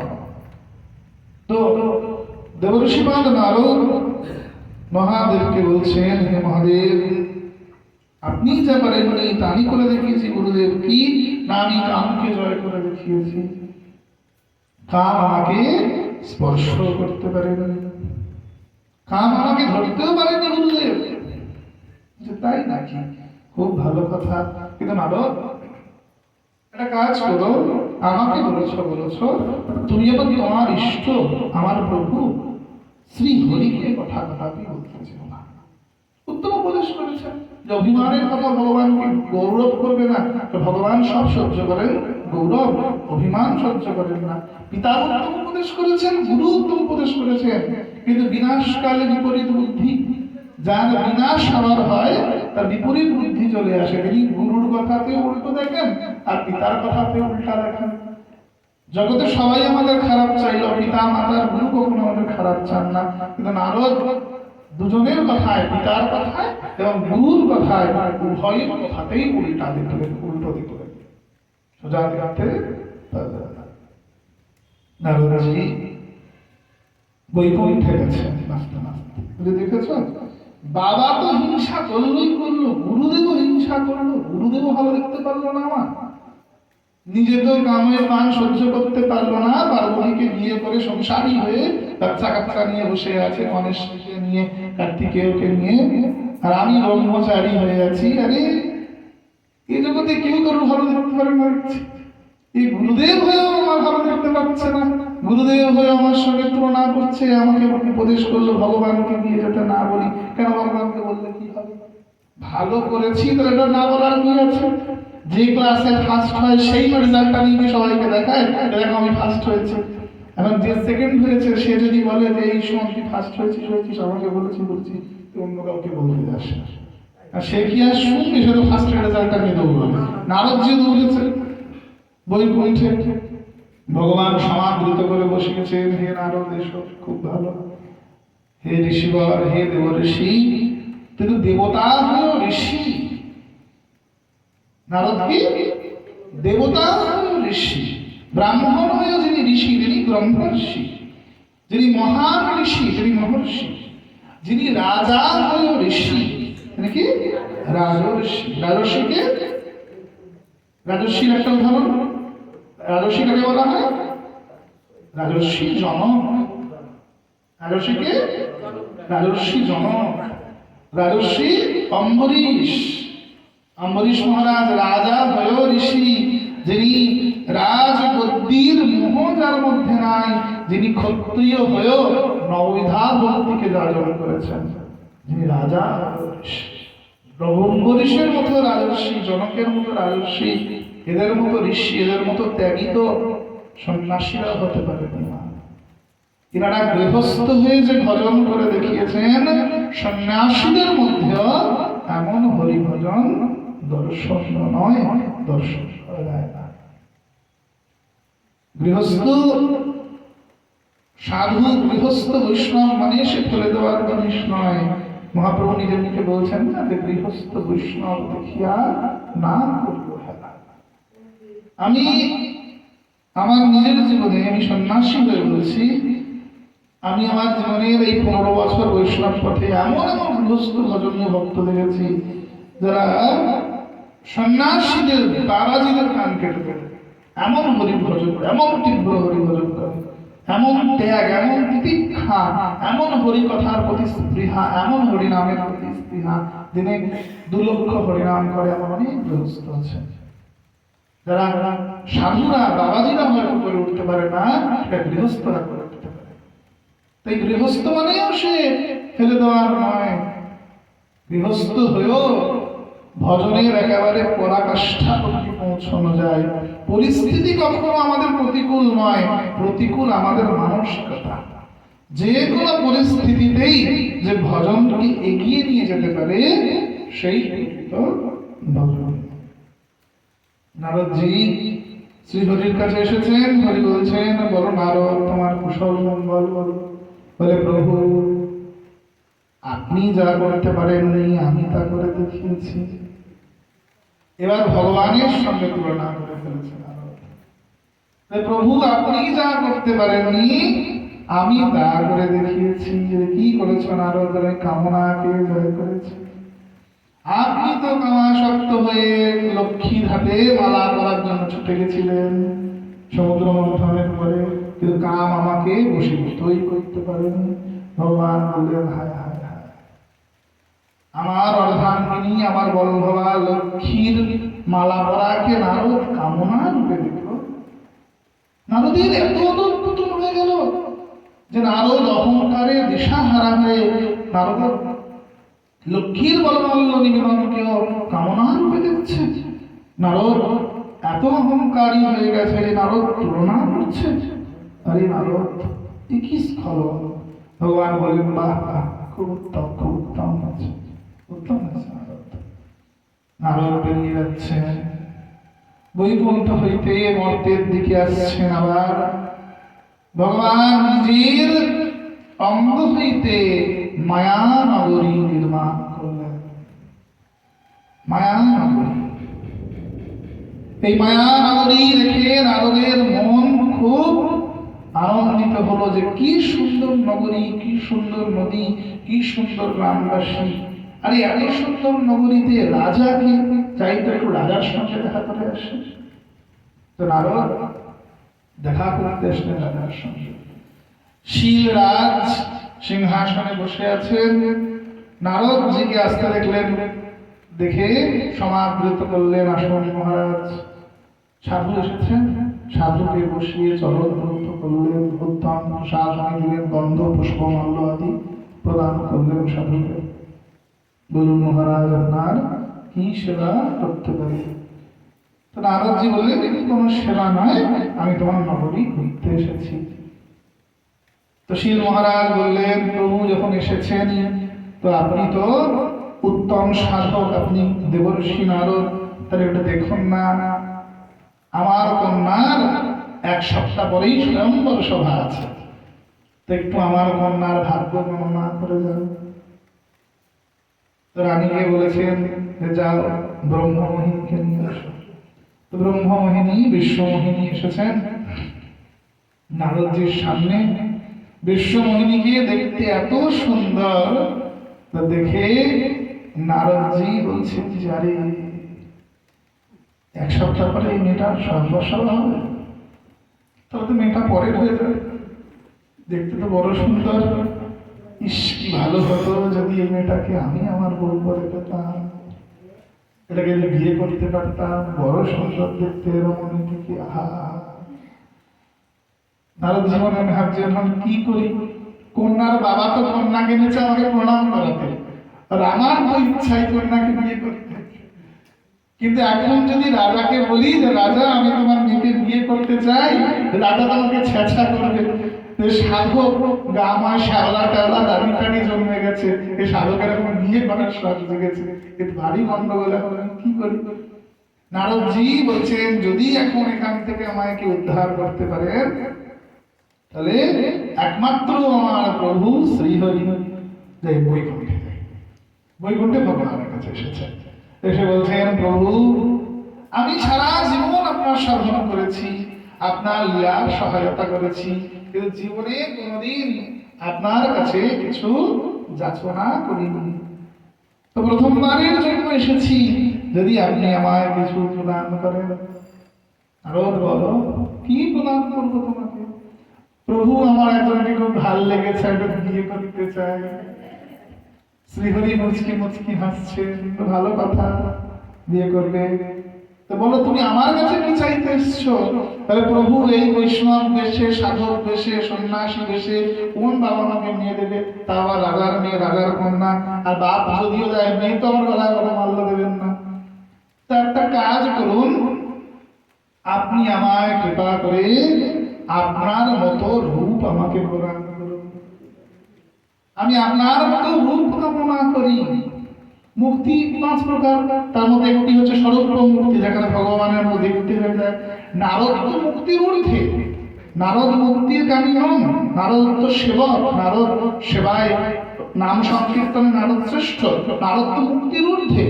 নারদ চাইলেই ভগবানের মধ্যে দেখতে হতে পারে, কিন্তু কামনায় নারদ সেটা ভুলে গিয়েছে। আর ভুলে গিয়ে ভগবানের কাছে যাচনা করছে যে প্রভু, আমাকে একটু আপনার মতো দেখতে করে দিন, আপনার রূপ আমায় কদিনের জন্য ধার দিয়ে দিন। ভগবান বলছে যে নারদ, এই রূপ নিয়ে তুমি করবে কি? প্রভু, একটা মেয়েকে খুব পছন্দ হয়েছে, বিয়ে করবো। খুব ভালো কথা। তো বলার পরে নারদ একটি কথা বললেন ভগবানের কাছে যে প্রভু, যেটা আমার মঙ্গল আপনি আমার জন্য সেটাই বিধান করবেন, সেটাই দেবেন। দেখুন, ভজনের যে প্রভাব, সাধক যে সাধক ভজন করে, ভজনের পথটা, সিঁড়িটা তো খুব পিছলা। এটা তেল, সাবান, ময়লা সবই ফেলা আছে, কাঁটা, কণ্টক, নড়ি, পাথর কি নেই। পড়ে যাওয়া, হোঁচট খাওয়া, গড়িয়ে যাওয়া, হাত পা ভাঙা খুব সোজা। কিন্তু ভজনের প্রভাব এমন যে সাধক যে একবার হরিভজন করেছে, সাধু সঙ্গ করেছে, সে না চাইতেও ভালোটা চেয়ে। এটাই সাধকের গুণ। নারদজি বললেন মুখ দিয়ে যে আমাকে আপনার মতো রূপ দিন, আমি বিয়ে করতে চাই। পরক্ষণ নারদ খুব সুন্দর করে বলছেন যে আমার যেটাই মঙ্গল আপনি আমাকে সেটাও প্রদান করে দিন। আমার যেটা মঙ্গল, এর থেকে উত্তম চাওয়ার কি হতে পারে? ভগবানের কাছে যখনই সাধক কিছু চাইবে বা ভক্ত কিছু চাইবে, খুব সুন্দর শ্লোক এটি, এর থেকে উত্তম শ্লোক বোঝার কিছু হয় না। ভগবানের কাছে যাচনার জন্য, ভগবানের কাছে এটাই চাও, যারা সকাম ভক্ত এটাই চাও যে আমার জন্য যেটা মঙ্গল তুমি আমায় সেটা প্রদান করো। তুমি জানো যে আমার জন্য কোনটা ভালো, সেটা দিও ঠাকুর। আমি যদি চাই, আমি তো চাইতে জানি না। সাগরের কাছে চাইতে গেলে খুব বেশি হলে একটা কলসি বা চৌবাচ্চার উপর ট্যাঙ্ক নিয়ে যাবো, এর বেশি জল ভরে আনার মতো ক্ষমতা আমার নেই। আর তুমি যদি দিতে থাকো, আমি রাখার জায়গাই তখন আছে। আমার চাওয়ার প্রয়োজনই নাই, আমার জন্য যেটা মঙ্গল যদি দেওয়ার হয় তুমি কৃপা করে আমাকে প্রদান করো। সকাম ভক্ত এটা চাইবে, আর নিষ্কাম ভক্ত এটাও বলবে না। নিষ্কাম ভক্ত বলবে তোমার কিসে সুখ, তুমি কিসে সুখ পাও, কি দিয়ে সেবা করলে, কিভাবে সেবা করলে তুমি সুখী হবে বলো, আমি সেভাবে তোমাকে সেবা প্রদান করবো। তুই গান দিয়ে শোনালে সুখী হও, আমি তোমার সামনে কীর্তন করবো। তুই নাচ দেখালে সুখী হও, আমি তোমার সামনে নেচে দেখাবো। তুমি অলঙ্কার প্রিয়, তুমি সাজলে খুশি হও, আমি তোমাকে শৃঙ্গার করবো। উত্তম ভোগ লাগালে খুশি হও, আমি তোমার জন্য উত্তম পাকওয়ান ছাত্রান্ন ভোগ প্রস্তুত করে দেবো। তোমার যেটাই সুখ সেটা বলো, আমি তোমার জন্য সেটাই, জগতে যত কষ্ট হোক আমি জগৎ থেকে তোমার জন্য সেটাই তোমার সম্মুখে প্রস্তুত করে এনে দেব। এটা হচ্ছে সেবকের ভাব। আর সাধারণের ভাব, যদি সেখানে উত্তম চাওয়া হয়, সাধারণ চাইবে যে প্রভু আমার যেটাই মঙ্গল তুমি আমাকে সেটা প্রদান করো, যেটাতে আমার হিত, আমার মঙ্গল, আমার জন্য উত্তম। মানে আমার জন্য কোনটা হিত, আমার জন্য কোনটা মঙ্গল আমি নিজে কখনোই বুঝতে পারবো না। আমার তো সে ক্ষমতাই নেই বোঝার। কিন্তু তুমি তো জানো যে আমার কোনটাই মঙ্গল, আমার কোনটাই হিত, আমার কোনটা উত্তম। তুমি আমায় সেটা প্রদান করে দাও ঠাকুর, সেটা থেকে আমায় দাও, আমি সেটা তোমার থেকে গ্রহণ করবো। অতঃপর ভগবান বললেন, বলো নারদ তুমি কি চাও? নারদ বললেন, প্রভু আমি তোমার রূপটা একটু চাই। ভগবান বললেন, পেয়ে যাবেন।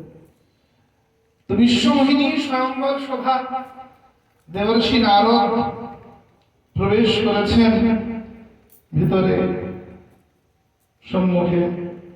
তো সবাই দেখলেন, রাজারা দেখলেন নারদ যাচ্ছে। রাজারা জানেন যে নারদ এসছে, মানে এ তো আর বিয়ে করতে আসেনি, নারদ ঋষি, হয়তো আশীর্বাদ দিতে এসছেন এটাকে, তো জায়গাকে গিয়ে বসে পড়ছে। রাজারা কিছু বললেন টললেন না, রাজারা আগে ছেড়ে দিলেন। নারদ অগ্রে গিয়ে বসলেন। রাজারা কিন্তু দেখতে পাচ্ছেন না যে নারদের মুখটা দেখতে কেমন হয়েছে। রাজারা সবাই নারদকে নারদ রূপে দেখছে, সভার সবাই নারদকে নারদ রূপে দেখছে। বিশ্বমোহিনী যখন বড় মালাটা নিয়ে এগিয়ে এসেছেন, তো নারদ মনে করেন যে আমাকে দেখেই বোধহয় মালাটা আমার গলার মধ্যে পরিয়ে দেবে। বিশ্বমোহিনী নারদকে দেখেই মুখটা ঘুরে, নারদকে দেখেই মুখ ভেঙে দিয়েছে। ইস, রসভঙ্গ করেছে একেবারে। এই সবার মধ্যে কদাকার কুচ্ছিতটা কোথা থেকে এলো? বিশ্বমোহিনী ওইদিকে গেলেন না, গিয়ে বড় মালাটা নিয়ে এগিয়ে যাচ্ছেন আগের দিকে। নারদ মনে মনে ভাবলেন, আরে আমার গলায় মালাটা দিল না কেন রে? তাহলে কেন পছন্দ হয় না? আসলে বোধহয় আমাকে ভালো মতো দেখতে নেই, আরেকবার সামনে যাই। তাই নারদ লাফাতে লাফাতে লাফাতে আরো কটা সিংহাসন আগে গিয়ে বসেছে। বিশ্বমোহিনী আবার সামনে গিয়েছেন, সামনে গিয়ে গলায় মালাটা দিতে গেছেন, মালা নিয়ে যাচ্ছেন। বিশ্বমোহিনী যেই নারদকে দেখেছেন, বিশ্বমোহিনী আবার প্রকৃত হয়েছেন, আরে এইটা কোথা থেকে আসছে বারবার করে সামনে। বিশ্বমোহিনী আবার নারদ আবার সেখান থেকে লাভ মারতে মারতে মারতে একটা সিংহাসন আগে গিয়েছেন। সেখানে দুই প্রচেতাগণ, দুই রুদ্রগণ ছিলেন। তারা নারদকে চিনতে পেরেছেন আর নারদের ভাবও বুঝতে পেরেছেন। তারা নারদকে দেখেছেন যে নারদ বারবার করে লাফালাফি করছে, কিন্তু এরা মনে মনে ভাবেন স্বয়ংবর সভার মধ্যে এখন যদি নারদকে বলতে যে একটা ঝামেলা, তারা চুপ করে বসে রইলেন, তারা কোনো কথা বললেন। কিন্তু অপরাধ করার, অপরাধকে সহ্য করা একই প্রকার অপরাধ, কিন্তু কিছু বললেন না, চুপ করে বসে রইলেন নারদের সম্মুখে। নারদজি মনে মনে ভাবলেন, এবার একেবারে আর সিংহাসনে বসবো না, আর মণ্ডপের সামনে চলে যাবো। তাহলে ঠিক মতো দেখতে পাবে আমাকে, আমি বলিষ্ঠ পুরুষ, আমি সুন্দর উত্তম পুরুষ, আমার গলা ঠিক মালাটা দিয়ে দেবে। একেবারে সভার মাঝখানে গিয়ে নারদজি দাঁড়িয়ে পড়েছেন, ভাবছেন এবার বোধহয় বিশ্বমোহিনী আমার গলায় মালাটা প্রদান করবেন। বিশ্বমোহিনী এবার রেগে গিয়ে অপমান করা শুরু করেছে। আর এই মরকট, বান্দরের মতো মুখ নিয়ে তুমি আমার সম্মুখে বারবার লম্প ঝম্প করে লেজ নিয়ে উৎপটাং মরকটের মতো কেন বারবার করে আমার সামনে আসছো? হে রসভঙ্গকারী কাপুরুষ, কুচ্ছিত কদাকার। নারদজি বললেন, কি আমার কুচ্ছিত বলছেন না? আমাকে দেখতে হরির মতো হয়ে গেছে, ভগবানের মতো দেখতে হয়ে গেছে। যাও একবার গিয়ে দর্পণে নিজের মূর্তি দর্শন করো, তোমায় কেমন দেখতে। তোমার মতো কুচ্ছিত কদাকার পুরুষের গলায় আমি কদাপি মাল্য নিবেদন করবো না। নারদ অপমানিত হয়ে বেরিয়ে পড়েছেন প্রাসাদ থেকে। ছুটতে ছুটতে নদীর কাছে এসে দাঁড়ালেন।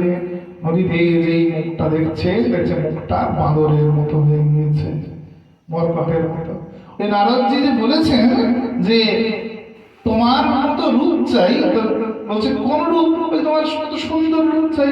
ভগবান বলছে বিশ্ব সবটাই তো আমার রূপ, তা আমি আমার কপি রূপটা তোমায় প্রদান করছি। ভগবান গীতায় বলছেন না যে মৎস্যেন তিমিরম আশেন অঘ্রাণ ধাতু নাম অস্তিকাঞ্চন। মাছের মধ্যে আমি তিমির, ধাতুর মধ্যে আমি সোনা, মাছের মধ্যে আমি অঘ্রাণ। তার্কিকের তর্ক, আমি পুরুষের মধ্যে ক্ষত্রিয় রাজা, এবং আমি বনচারী পশুর মধ্যে সিংহ, এবং বৃক্ষচারীর মধ্যে আমি কপি। বৃক্ষচারীর মধ্যে কি? আমি কপি, হনুমান। ভগবান সেই রূপটাই নারদকে প্রদান করেছে। নারদের মুখটা একেবারে মরকটের মতো, হনুমানের মতো দেখতে হয়ে গেছে। আর নারদ ঠিক ওই হনুমানের মধ্যে লাফাতে ঝাপাতে গিয়ে বারবার করে মেয়েটার সামনে যাচ্ছে, বলে মালা পড়ে বলে। মেয়েটা খুব থেকে অপমান করেছে। রুদ্রগণ এসে দেখলে নারদ কাঁদছে। রুদ্রগণ নারদকে এসে বললেন, ও হে নারদ, তুমি কাঁদছো কেন? হে নারদ, তুই কাঁদছো কেন? নারদ, কি তোমাকে তো এটা শোভা পায় না, তুমি না দেবর্ষি নারদ। আমরা আগেই দেখেছিলাম তোমার মুখটা মরকটের মতো, তোমার বলার সাহস হয়নি। নারদ বললেন, ও তোমরা দাঁড়িয়ে আমাকে মজা দেখছিলে, যাও গিয়ে তোমরা অসুর বলে জন্মগ্রহণ করো, দুই ভাই, দুই রুদ্রগণ, দুই প্রচেতা, তোদের অসুর কুলে জন্ম হোক। এই দুই ভাই রাবণ আর কুম্ভকর্ণ রূপে জন্মগ্রহণ করছেন। আর নারদ মনে মনে ভাবছেন যে সারা জীবন যেন নাম করলাম, তার সেবা করলাম, তিনি আমার সঙ্গে শেষ পর্যন্ত ঠাট্টা করলেন, তিনি আমাকে সবার সামনে এই হাসির খোরাক বানালেন, হাসির পাত্র বানিয়ে দিলেন। দেখি আজ তাকে খুব করে দেখা দেব। নারদজি গজগজ করতে করতে গালাগাল দিতে দিতে বৈকুণ্ঠের দিকে যাচ্ছেন। আর যেই না ভগবান সম্মুখে এসেছেন, দেখছেন ভগবানের বাম দিকে লক্ষ্মী আর ডান দিকে ওই মেটা বিশ্বমোহিনী। নারদজি আরো লেগে গেছে যে ও এই ছিল তোমার মনে। স্বয়ংবর সভার সময় লক্ষ্মী বনমাল্য নিয়ে যখন সমুদ্র থেকে উঠেছিল, দেবতা অসুরে যখন কুলকালাম লেগেছিল, তখন তুমি লক্ষ্মীর মালা নিজের গলায় করে নিয়েছিলে। আজও তুমি নারীর প্রতি লোভ সামলাতে পারলে না, আমার পছন্দ করা মেয়েটাকে তোমার বিয়ে করে নিতে হলো। আসলে আমারই ভুল, আমার গিয়ে বিশ্বমোহিনীর কথা তোমাকে বলাই উচিত হয়। আরে আজ আমি যেমন সবার কাছে হাসির পাত্র হয়েছি, আর আমি যেমন একে না পেয়ে কাঁদছি, আর অভিসম্পাদ করছি, তুমি গিয়ে মর্তলোকে জন্ম নাও এবং তুমিও যেন একদিন এমন করে নারীর জন্য কাঁদো। আমি যেমন আজ নারীর জন্য বিলাপ করছি, নারীর প্রেমে কাঁদছি, একদিন তুমিও নারীর প্রেমে বিলাপ করবে, নারী হারা হয়ে কাঁদবে। আর যে গোপীকে তুমি ছোট করলে, যে বানর মুখ তুমি আমায় প্রদান করলে, এই বানরই যেন সেদিন তোমাকে সহায়তা করে, বাঁদর ছাড়া যেন তোমার উদ্ধার না হয়, এই বাঁদরই তোমাকে তোমার বউকে ফেরত পাইয়ে দেবে। নারদের অভিশাপে ভগবানের তাই রাম রূপে মর্তলোকে মনুষ্য কুলে জন্ম হয়েছে। নারদের অভিশাপেই তাই সীতা বিয়োগ ঘটেছে। নারদের অভিশাপেই তাই এই বানর কুল ভগবান রামচন্দ্রকে সাহায্য করেছেন, সহায়তা করেছেন। ভগবান যেই দেখছে যে নারদ থামছেই না, একের পর এক অভিশাপ দিয়েই চলছে, ভগবান সঙ্গে সঙ্গে নিজ মূর্তি দিয়ে দর্শন দিয়েছেন। নারদ দেখছেন সামনে কেউ নাই, কেবল বিশ্বমোহিনী দাঁড়িয়ে আছেন, কিন্তু বিশ্বমোহিনীর দুটো হাত নেই। বিশ্বমোহিনী বিরাট আকৃতিতে দাঁড়িয়েছেন, আর চারটে হাত বেরিয়ে এসছে, শঙ্খ চক্র গদা পদ্ম ধরে দাঁড়িয়ে আছে। নারদ বুঝতে পারলেন, ফিরে তাকিয়ে কোথায় সেই নগর। ভগবান সকল মায়া নিজের মধ্যে সম্বরণ করে নিয়েছেন। নারদ বললেন, হায় হায়, কোথায় সেই মায়া নগরী, কোথায় সেই শিলরাজ, কোথায় সেই স্বয়ংবর সভা? এ কি, এ বিশ্বমোহিনী? এ তো মোহিনী নয়, এটা নারায়ণের বিশ্বরূপ। নারায়ণ বিরাট রূপে দণ্ডায়মান, আর বিরাট এক নারী রূপের মধ্যে লক্ষ্মী, সরস্বতী, দুর্গা, কালী সবাই দাঁড়িয়ে আছেন। ভগবানের একই অঙ্গে অনন্ত রূপ, হরি অনন্ত, হরি কথা অনন্তা, ওই একই অঙ্গের মধ্যে সবাই বিরাজ করছে। নারদ কাঁদতে কাঁদতে চলে পড়েছে যে প্রভু আমার অপরাধ হয়ে গিয়েছে।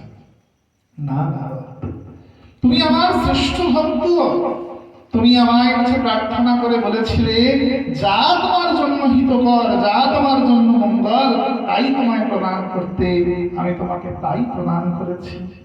তুমি আমায় বলেছিলে যে যেটাতে তোমার আমার জন্য রতি থাকে, যেন সারা জীবন আমি তাই করি, আমি তাই এই মায়া রচনা করেছি। তাহলে তুমি পথভ্রষ্ট না হয়ে যাও, তাহলে তুমি ভজন পথে চিরতরে টিকে থাকতে পারো, তাই আমি তোমায় কৃপা করে এই মায়া রচনা করেছি। কদাপি অভিমান করবে না। হে প্রভু, এই অভিমানের থেকে বেঁচে থাকার পথ কি? রামচন্দ্রমানসে খুব সুন্দর বলছেন এখানে, जो सत्संग करे दिन राता, যে নিত্য নিত্য সৎসঙ্গ সাধু সঙ্গ করে দিন রাত্রি, मन अभिमान ना बसत राखा, তার মনে কদাপি অভিমান, তার মনে কদাপি কাম ক্রোধ লোভ মোহ মর্ম সহ্য আদি আসতেই পারবে না। সৎসঙ্গ সাধু সঙ্গ অপেক্ষা কোন ধারালো অস্ত্র নাই যা এই ষড়রিপু রূপী অসুরকে আমাদের হৃদয় থেকে একেবারে কেটে বিনষ্ট করে দিতে পারে। আজকের মতো কথা এখানে বিশ্রাম দিচ্ছি। বৃষ্টি হচ্ছে প্রচন্ড ভাবে, মায়েরা দেখছে বাবা তিল মিলিয়ে উঠছে মায়েরা। নিতাই গৌর শিবনাথ প্রেমানন্দে হরি হরি বল।